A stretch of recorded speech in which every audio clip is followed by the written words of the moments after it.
Capricorn. Hello, my dear Capricorn. Welcome back sa ating YouTube channel or Facebook page.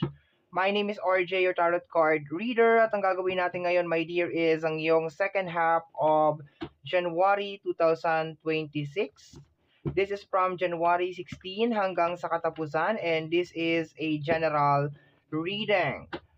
Reminder, paalala lamang po na ang gagawin natin ngayon ay general reading. So, hindi po ito 100% na magre-resonate para sa ating lahat. So, please, my dear, lower your expectation pagdating po sa mga general reading. And para po dun sa mga gusto pong mag-inquire ng private reading or magpabook ng private reading, mag-inquire or magpabook ng private reading, nasa description box down below, my dear, lahat ng kinakailangan mong details and information kung paano mo ako makontak. Okay. So, let's go tayo, my dear Capricorn.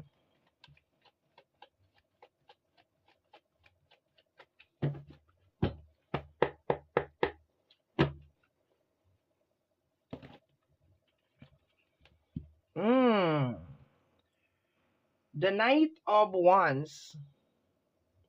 Meron kang gustong malaman, my dear. Nakukuha ko dito yung kagustuhan mo, my dear, na malaman yung isang bagay. Okay? Connected kasi si Knight of Wands sa energy of explore. So, very determined. As in, sobrang determinado ng energy, my dear Capricorn, na malaman mo yung, kung ano man itong gusto mong malaman, no? Actually, wala namang energy na nilalabas dito kung ano yung gusto mong malaman. Basta meron ka lang gustong malaman. Okay? Money, pera. Usually for some of you is nagtatanong kayo if magwo-work ba to. Baka meron kang uumpisahan dito, my dear, na negosyo or something na pagkakakitaan, something na pagkakaperahan, okay?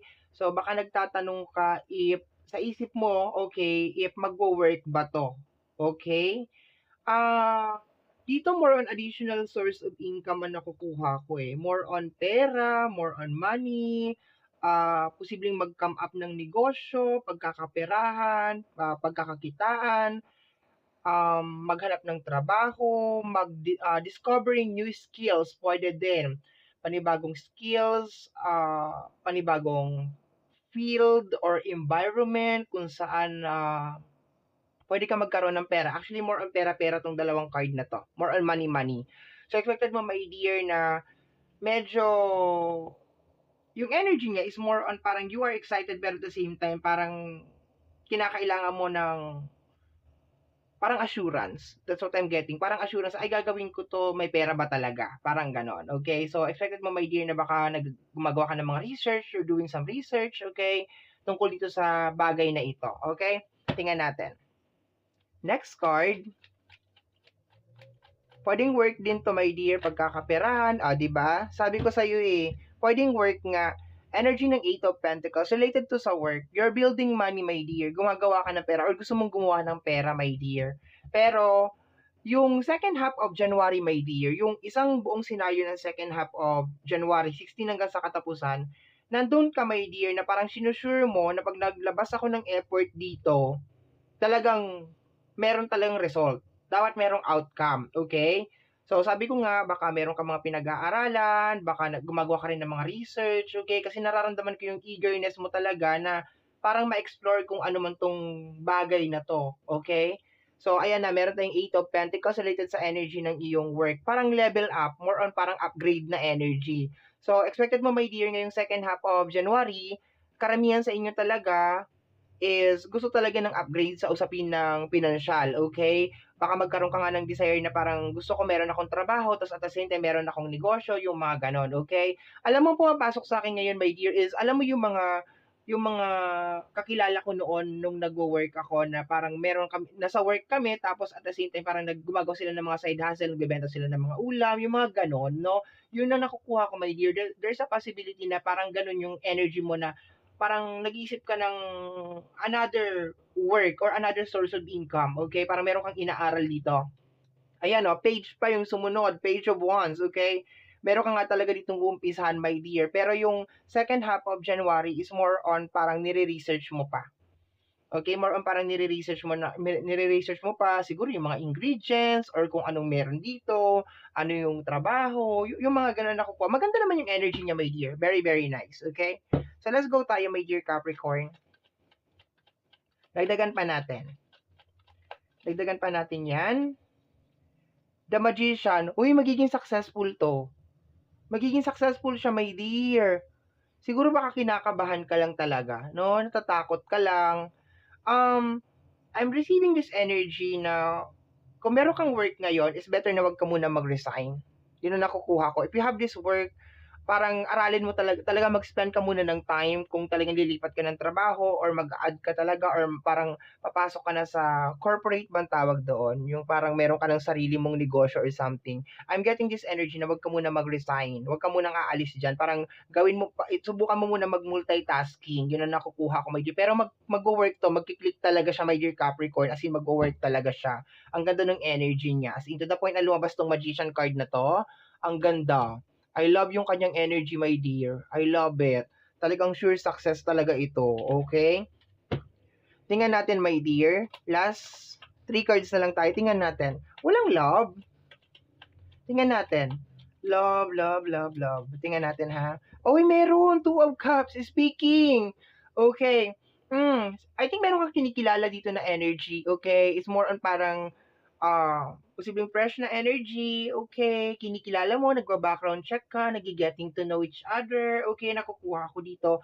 Sabihin na natin nasa observe, okay, nandun ka my dear sa energy na parang nag-observe ka sa tao na to, okay, you're observing. Kung if you're single, inobserbahan mo yung tao na yon. If you are actually taken or in a relationship, parang tinitingnan mo yung partner mo if actually doon na tayo mag-focus, my dear, sa energy ng mismong tao. Okay, partner mo man to, or manliligaw mo, or somebody, or prospect mo, nandun ka, my dear, sa area na parang tinitingnan mo, my dear, if yung mga sinasabi niya ba is nagmamatch siya, tumutugma doon sa, yung sinasabi niya is tumutugma ba doon sa gawa niya. Ibig sabihin, hindi lang sa salita, pati na rin sa gawa. Okay, basta parang pinag-aaralan mo tong person na ito. Okay, that's what I'm getting over here.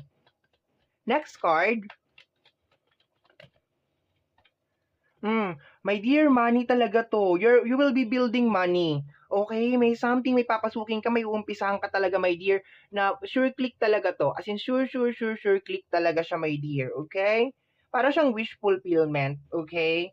Sa bagay, my dear, hindi na ako nagtataka. Yung energy mo naman talaga ever since talaga, kung ano talaga yung ginusto mo, talagang nangyayari talaga. Okay? Minsan lang talaga, dahil na rin siguro sa mga past experience mo and mga nangyari sa buhay mo, di ba? Medyo nagkakaroon ka ng mga urong-sulong na energy. Pero this time kasi, my dear, talaga mag-dedicate ka talaga or mag-aalay ka talaga, my dear, ng oras at saka ng panahon para aralin talaga to. Okay? Itong papasukin mo na may kinalaman sa usapin ng money. And sure success talaga siya, my dear. As in, sure success talaga siya. Ang ganda. Very, very nice. Let me see, my dear, last card tayo. Last card, Capricorn. Ano pang pasabog sa ating Capricorn? The 8 of Cups, okay? I think may mga alis talaga ng work. May mga alis ng work, may mga magre-resign, may mga mag-i-start ng panibagong buhay, ng panibagong life, okay? Although nakuha ko kanina, my dear, na is better na mag-spend ka talaga muna ng time na aralin tong panibagong field or panibagong lugar na tatahakin mo, okay? Pero yun nga, kung desidido ka naman na talagang umalis, di ba, wala naman tayong magagawa. Pero, di ba, make sure mo may another page ka na naman dito. For some of you, mag-start talaga kayo ng business. No, pagkakaperahan, something na pagkakakitaan, okay? So, ayan Ace of Wands and the Justice. Sure success talaga to, my dear. Wala na akong masabi sa reading mo. Congratulations for this very, very positive and wonderful reading. Okay? So, my dear, yan ang reading mo para sa yung second half of January 2026. Maraming salamat po.